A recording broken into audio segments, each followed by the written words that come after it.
नमस्कार, श्याम जंक्शन में आपका स्वागत है। भागवत का द्वितीय अध्याय। बोलो ओम नमो भगवते वासुदेवाय नमः।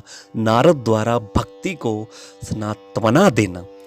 नारायण नारायण कहने के बाद नारद जी भक्ति से बोले, हे भक्ति, तू अपनी समस्त चिंताओं को त्याग कर श्री वासुदेव के चरणों का स्मरण कर। कृपा निधान करुणा के सागर वासुदेव की कृपा से तेरे कष्टों का निवारण अवश्य ही हो जाएगा।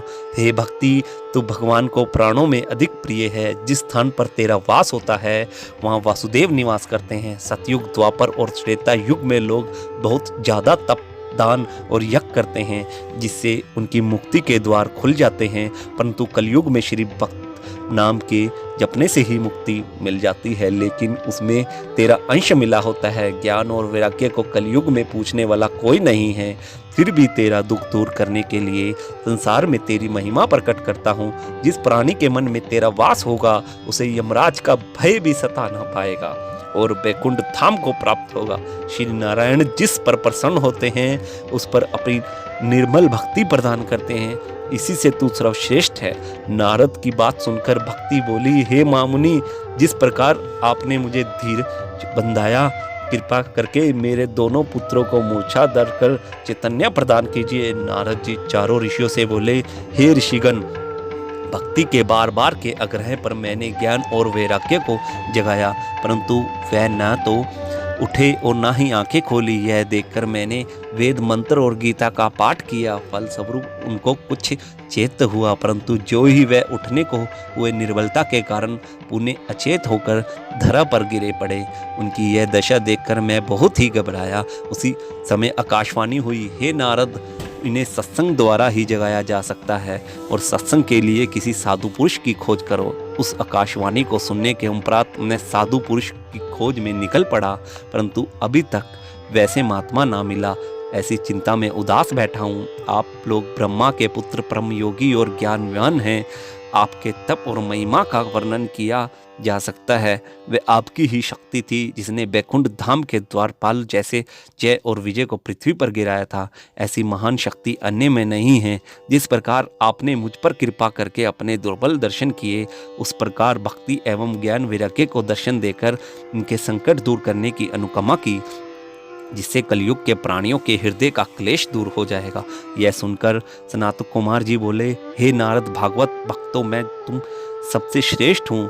तुम भक्ति का संकट दूर करना ही उचित है। ऋषियों ने भी मोहा माह में लिप्त प्राणियों को वैकुंठ धाम तक पहुँचाने के लिए ज्ञान एवं धर्म के बहुत से मार्ग बनाए हैं, परंतु इस काली काल में उस दुर्बल मार्ग पर चलना असंभव सा प्रतीत होने लगा है, क्योंकि उस मार्ग पर ले जाने वाला गुरु की कमी है।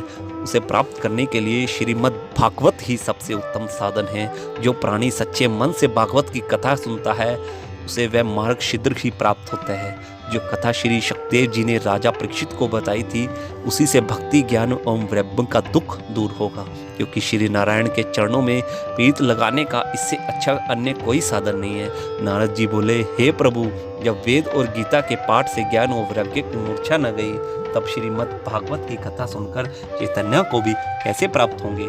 सनत कुमार की भी बोले, हे देवऋषि, श्रीमद् भागवत को समस्त वेदों का सार जानो, क्योंकि एक एक श्लोकों में वेदों का सार भरा हुआ है। भगवान वेद व्यास जी ने समस्त वेदों का गूढ़ रहस्य श्रीमद् भागवत में निहित किया है, अतः इस कथा को सुनने से समस्त वेदों को ज्ञान हो जाता है। इसके अलावा भी एक बात है, कदाचित उसे आप भूल रहे हैं देवऋषि, वह यह है कि श्रीमद् भागवत के मूल 4 श्लोक स्वयं श्री हरि नारायण ने ब्रह्मा जी को सुनाए थे। उन 4 श्लोकों के आधार पर ही वेद व्यास जी संपूर्ण श्रीमद् भागवत महापुराण की रचना समस्त प्राणियों के दुख हरने के लिए की। नारद जी हाथ जोड़कर बोले, हे प्रभु, आप बड़ी कृपा जो आपने मुझे यह याद दिलाई। मेरे अहोभाग्य जो आपके दर्शन मुझे प्राप्त हुए, क्योंकि यह सर्वाधित है कि सत्संग बहुत ही भाग्य से मिलता है।